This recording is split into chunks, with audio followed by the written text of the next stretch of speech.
You got this, Madonna. You got this. Okay. No. This? I don't know. Okay.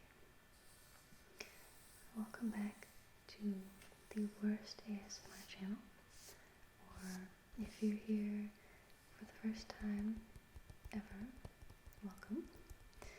Where tonight I am going to be reading you off to sleep, or maybe just reading you into a slightly more relaxed state than you were in before you clicked on this video, with some patron diary entries I have here. A whole, I don't know how many pages, like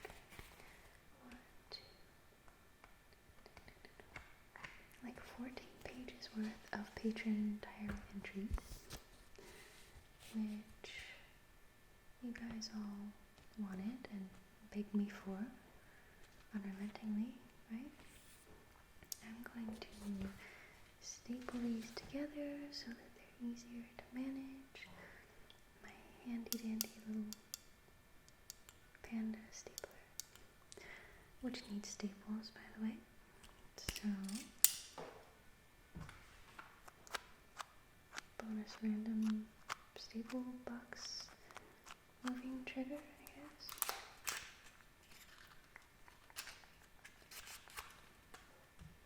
Okay. By the way, thank you all you patrons who participated in this diary entry writing experiment, game, whatever you want to call it. Thank you all the patrons who didn't participate, just, for being around. I'm gonna go this in two parts because I think my panda stapler is rated for up to 12 pages. So, that here. Did you do? You did not do. Here. There's a way for you to hopefully not, burst your eardrums. And you. Okay. Starting at what I have arbitrarily decided is the beginning. Let's get right into it. Okay? Okay. July 1st, 2016. Hello, diary. Today started rather well. Last night's World War I trench warfare nightmare was one I haven't dreamed in a while. About the Battle of Amiens? I apologize in advance, there are going to be plenty of words that I'm going to say wrong throughout these diary entries. You guys know, I did a whole video about it a while back. Also, I was homeschooled. I was a sheltered kid. I don't know how to say a lot of words. I read them. Anyways. Also, I'll censor out the naughty words for everyone who finds that to be very stressful. So, Battle of Amiens. And as far as World War I trench warfare goes, not a bad nightmare at all. I didn't even wake up sweating. Also, the toilet flushed properly. I didn't need to open the tank and yank up on the chain. Bonus. But I really should fix that, adding to the to-do list. As for breakfast, a fresh box of Honey Nut Cheerios and an orange. What a start to the day. Normally, I just coast along for the rest of the day, surfing satisfied to bedtime. But this day got even better. The betterness, real word, occurred at lunchtime. I was preparing a ham and cheese with brown mustard sandwich for memory's sake, and had a Park and Rec rerun day to watch on the satellite. As I was assembling my sandwich, I noticed a slight movement on the ceiling. At first, the shadows made it hard to see anything, but again, movement. Looking very carefully, I noticed it was a bee. I thought that was odd, but sometimes bees get in through the central air ducts. Oh well, at least it isn't a wasp. I then sat down and started eating my sandwich, skipping through the TV show's beginning ads. And then again, movement in another area of my ceiling. Of the ceiling, sorry. And it's another bee. What are the chances of 2 bees getting inside? Well, probably not that bad, so I'll hold off buying a lottery ticket. But then there's another bee, and another bee. Definitely lottery ticket time. But now I hear a low humming coming in the direction of the bathroom with the proper functioning toilet.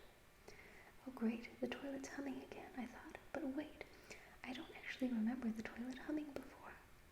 So I decided I better check out what's going on. I tiptoed ninja-like toward the bathroom, making sure I didn't disturb the dozen or so bees crawling on the ceiling. Slowly, I make it to the bathroom door, and I quietly open it. Suddenly, the humming got considerably louder, like from a quartet to a 100-instrument orchestra louder. What the heck, I thought. Now, in hindsight, what happened next could have been a bit better thought out. But, in my defense, the bathroom was dark inside. So, I flipped on the light switch, which happens to also turn on the ventilation fan. I briefly was able to see thousands of bees crawling all over the bathroom before the ventilation fan disturbed an entire colony of bees resting inside the central air duct, causing them to angrily fly out of the vents and into my apartment. Yikes! I ran for the front door as fast as I could, detouring briefly to grab my sandwich, and I sprinted to the edge of the parking lot before turning around to see what was happening. And, whoa! There was a dark cloud of angry bees swarming all around my front door. This is so cool, I thought. Then I finished my sandwich. Page turn.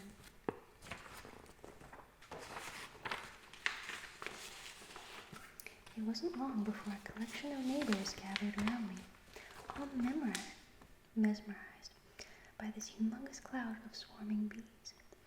And the noise from the swarm was so loud but strangely rhythmic, reminding me of an Ornette Coleman free jazz improvisation. I wondered what was going on.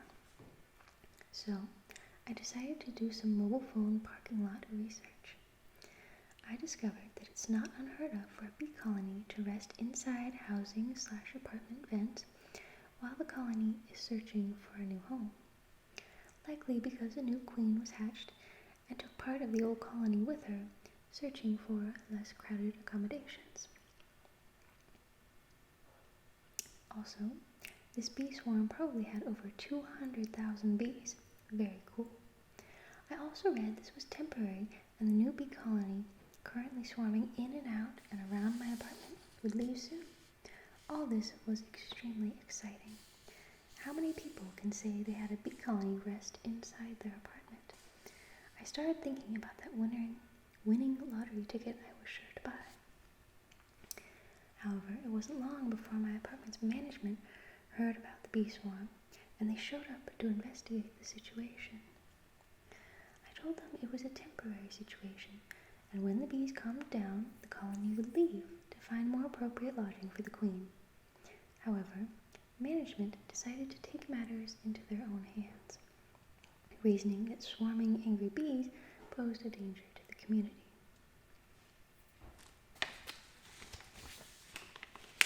Management had 2 maintenance workers put on face masks, heavy jackets, and gloves, arming them with spray cans of bee pesticide.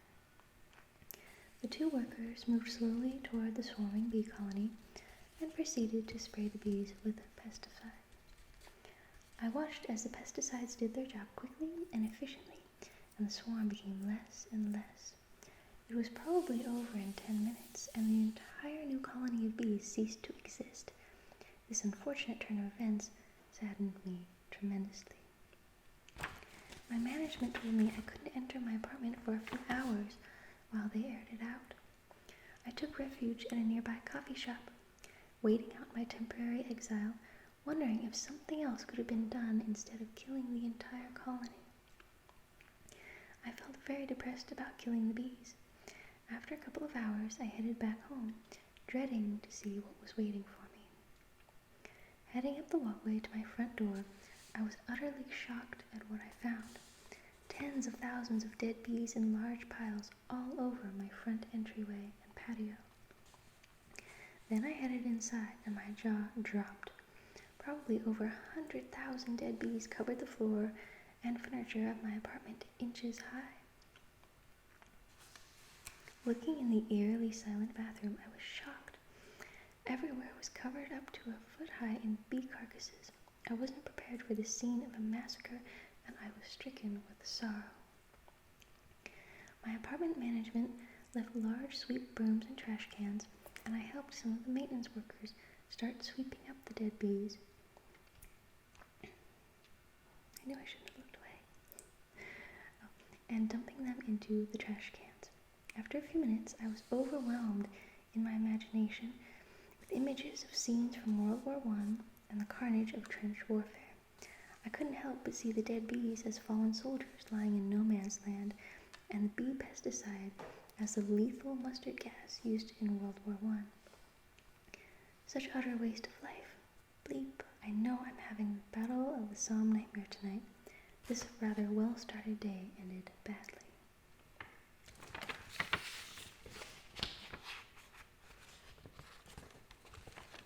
Anonymously signed. First diary entry concluded. Also, I just want to say, I really appreciate how the different personalities of the patrons shine through in every one of their diary entries. It's very cool. Okay.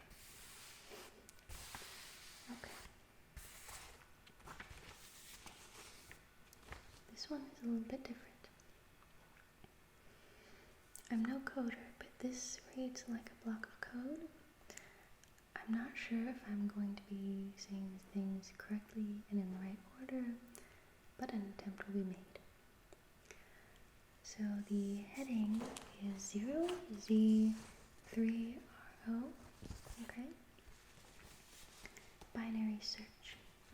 Rather than bouncing a probe, this uses the binary chop method of narrowing the range by moving the left and right walls inward. Given a target value, a sorted and TES-aligned source array's offset and the array's length, this returns the index of the located value within the array. Returns a pointer to the target, or 0 not found. Binary search. Proc uses EBX. Target, dword, array, LP void, len, dword. TES equals 8. Table entry size sets the size of individual table entries.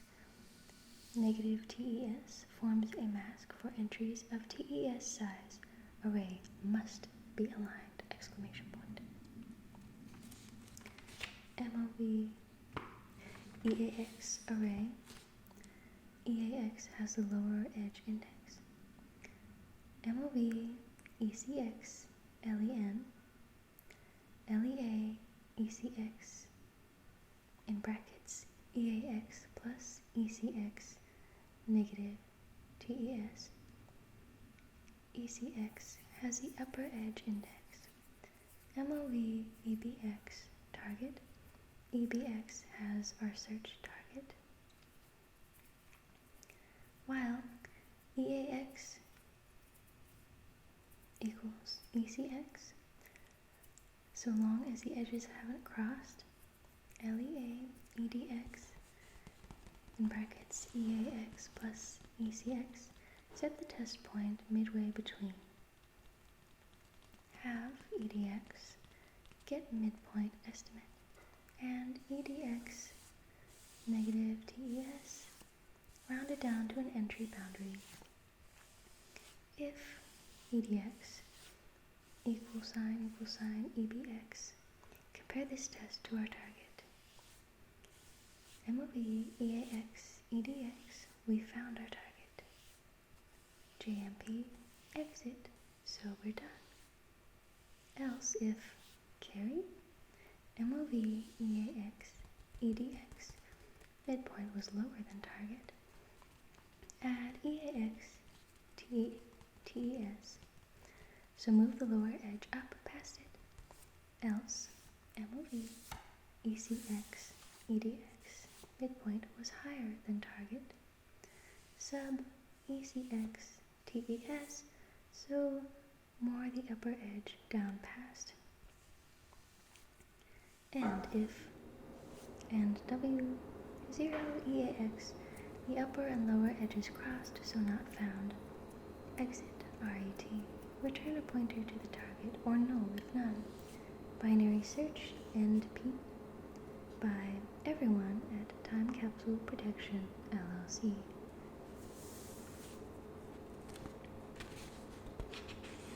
Okay. Next page. October 26th. Okay. It's 6 days until Halloween, my favorite holiday. There's something so appealing about a day, a month even, where I can really embrace the darker aspects of the human experience. It's not just the popular culture though. I love horror movies, haunted houses, and spooky decor, sure. But it's the more subtle changes of the season that capture my imagination most. The chill of an autumn morning, the distant hoot of an owl reverberating across the water, the soft blanket of fog that creeps through the trees and creates a halo around the streetlights, the whisper on the wind in the trees. It happened 6 years ago, I still remember, not clearly, but like the waning moments of a dream seen out of focus by a half-shut eye. I walked alone, as I often do, through the wooded glen adjacent to the pond. The silence and solitude of these nightly strolls lull one into a reverie that I find meditative. This October night, I took the long way round, feeling the need to afford my mind some extra decompression after a particularly burdensome week. The far side of the pond was less maintained, the dirt footpath dispersing into a series of haphazard deer trails, and then into nothing but the fallen leaves that made up the floor of the wood. The rhythmic crunch of my footsteps propelled me along. Wow, I thought to myself, tonight is much colder than yesterday. The near full moon cast an almost too bright glare through the treetops. Looking up, I could see the light refracting through the crystalline haze that permeated the evening. The resulting sparkle served as a worthy substitute for the stars, obscured by the enveloping branches above. As my gaze returned earthbound, a shape caught my eye. Was that something across the pond, I wondered? But no, it couldn't have been.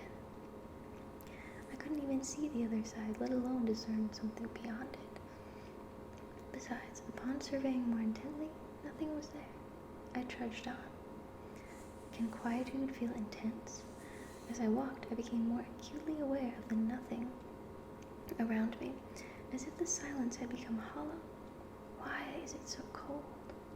My trance was again broken, this time by a distinct drip sound from the direction of the pond. The tree line had led me away, so I made my way up a small slope that looked back over the water. I stood still and looked, listened. I could see nothing through the mist, but I heard it again. A drip, drip, drip, like someone wringing a damp cloth into a sink. As I turned my ear to listen, I noticed something.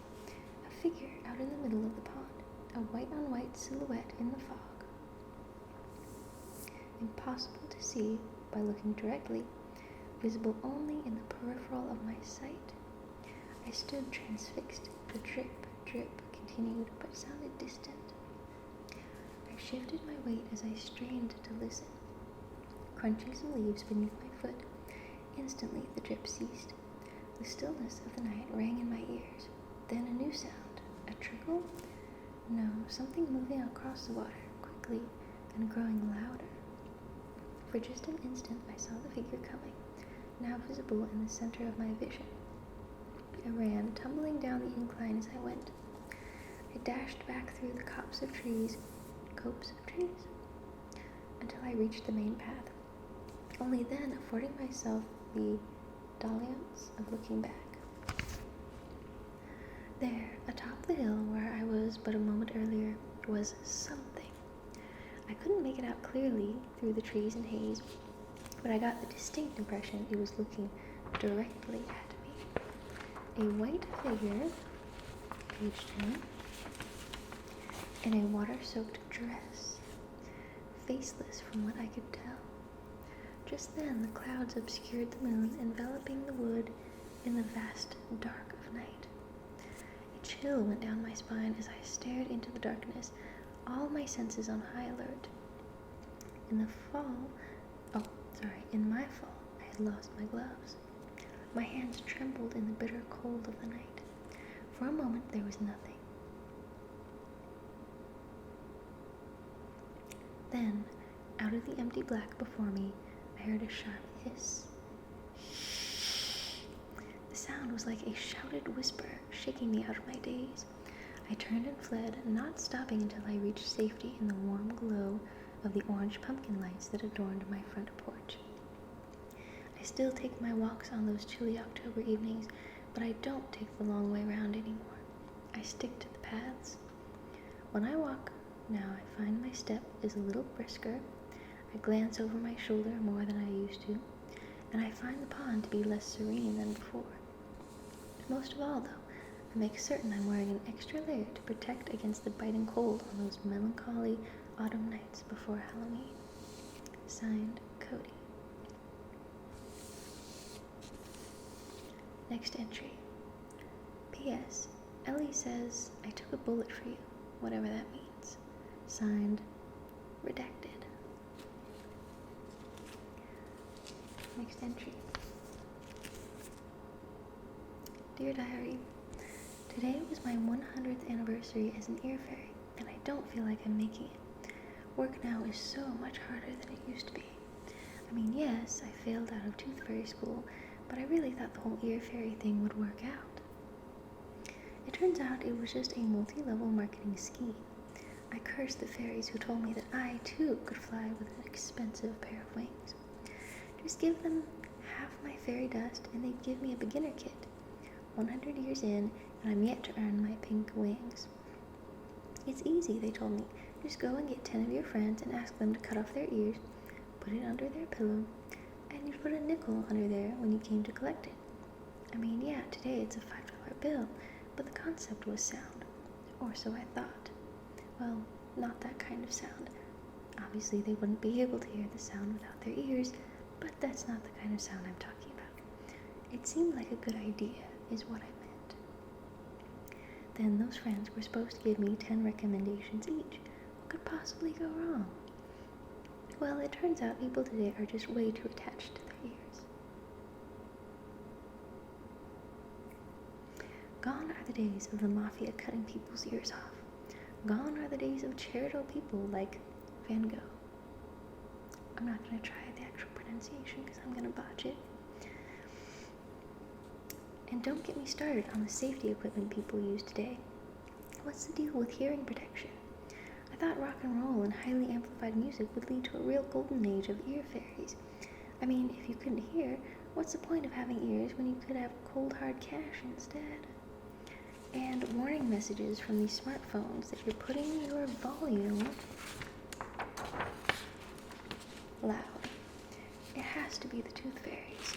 They must be behind this. I will get my revenge, dear diary. I will get my revenge. Yours always, dear diary. Signed, Guido Gambino. Next entry. P.S. It uses CRD, create, read, delete logic. It's frozen. Perfect. There is nothing left to update. Signed, Redacted. Next entry. Dad bought a refrigerator. Signed, Bob.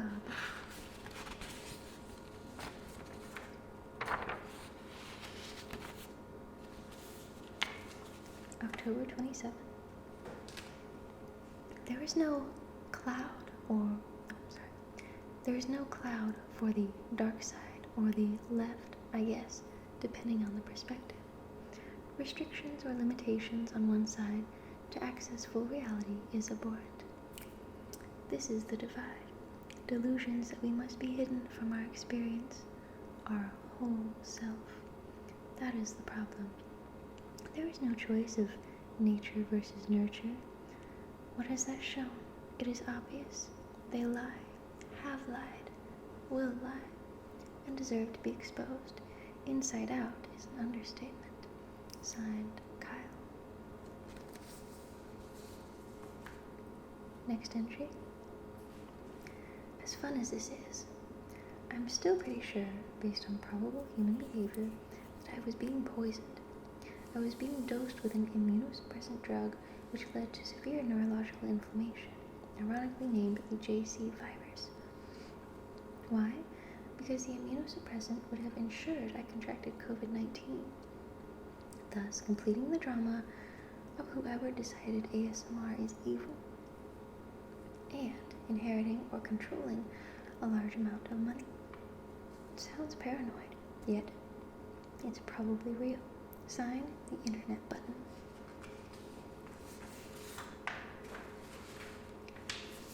I guess that's what happens when your supervisor files for bankruptcy in 2007. Signed, redacted. Next entry. October 28. There's nothing inside the Fed. Did you know that? Guys, there is nothing inside of the Federal Reserve.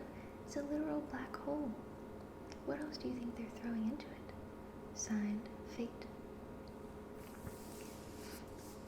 Next entry. I just learned this new term for my page breaks. Instead of 3 asterisks in a row, I have 3 wingding symbols in a row as a dinkus. Is that a legitimate thing to do? Or is there a professional way to dink? Forgive my stupidity. Signed, Jazzy Coffee. Next entry. Imagine, if you will, a post-apocalyptic world. A dystopian world. No, a part post-apocalyptic, part dystopian world where the once separate governments joined together to form one new world order whose goal was to turn the human race into slaves, to reduce them to a very basic level of existence. And they accomplished this, one person at a time, over the course of 1 trillion eons, by painting your face. In this iteration, you were turned into a brand new genre of art. What did you create? Signed, Dick Tripover. Next entry. Nothing. I bought my way out of here. Signed, Redacted. That's the end of this file. Yes. So I will put this over here. And we have the next 1, 2, 3, 4, 5 pages worth. Okay. You ready? Give it a good shake for good measure, right? As you do with all your diary entries. Okay. October 29. I've been having these weird dreams again lately. Oh, sorry. There was no again in there. I've been having these weird dreams lately. Like, is any of this for real or not? Signed, Eros. Next entry. Also, Selena Gomez, lol. It shows a message notification. I don't see anything? Wait, really, Selena Gomez, kill him with kindness. I forgot who I was supposed to be. Signed, H18. Next entry. This sucks, man. Not your best work. The audio levels are completely trash. It makes it work to listen to. Also, these are clearly no real interviews. You're just overlapping your own talking in between their question, and it's all incredibly annoying. I can barely hear you at all over the music, and it's too much noise all happening at once. I have to say, your last video was epic, but this one is trash, man. Signed, 0, Z3R0. Next entry. Hi, Manzanita, heart emoji. Thank you so much for this wonderful video. I really enjoyed it. The whispering, typing, and asking questions is very tingly and relaxing. This sounds like a medical check-in video. To be honest, it's a little hard to tell. It can either be a medical check-in or maybe a travel agency roleplay.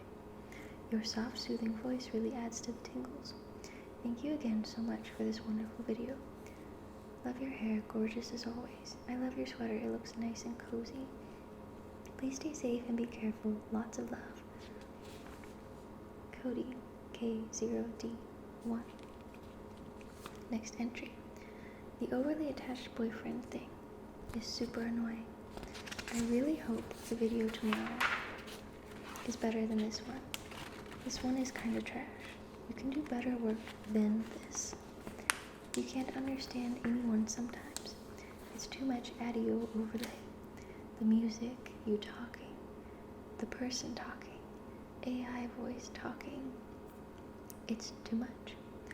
It makes some bleep completely incomprehensible. It's honestly super annoying. I'm trying to listen and it's like, what the bleep is being said? Signed, 0 again, Z3R0. Page 10.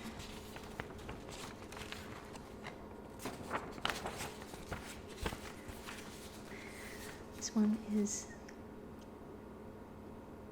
a 5-word entry. I'm so glad this took up a whole page. October 30, Houston, we have a problem. Page 10.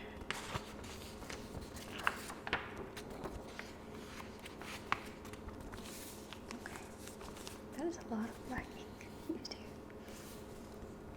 Okay. October 31.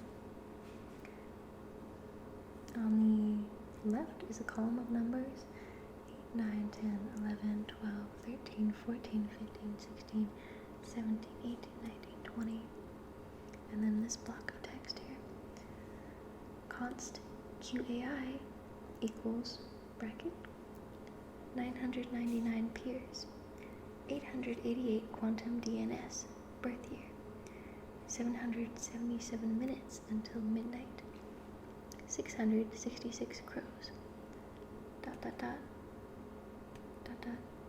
333 subscribers, 222 unknown, 111 33rd birthday, period, 0 Ryan. And then at the bottom it says NFT, and then there is a link, which I'll read off since it is part of the diary. IPFS : QMDN 8 PKAPT YR 9 FE UG 4N DAH BSGP JJ AE2 KXQ OWV B8TH HD KC5. And page turn, if I can find the edge of it. There we go. I think this is our last entry.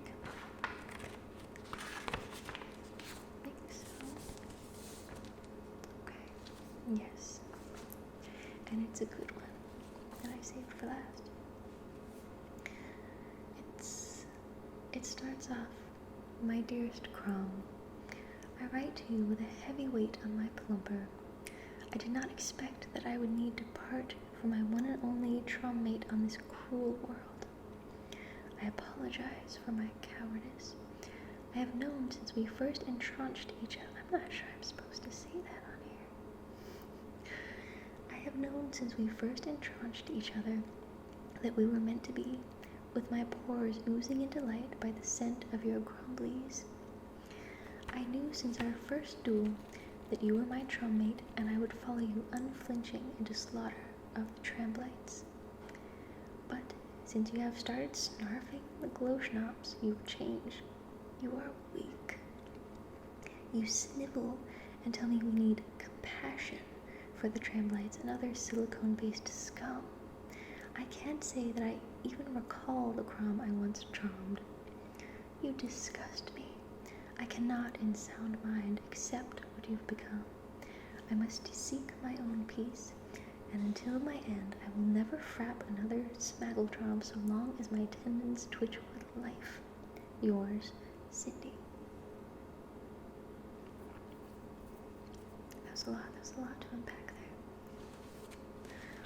But a fitting end to our little patron diary reading session. So, if you made it this far and you're still awake, thanks. Thanks for watching. Thanks for putting up with me this long. I hope this was somewhat relaxing and put you in the right mindset to head off to sleep. Thank you again, patrons who participated, and patrons who are just around who didn't participate in this particular fun little thing. And thank you, non-patrons, for being around, for watching, and for your support, and for listening to these odd and interesting diary entries. Okay? Remember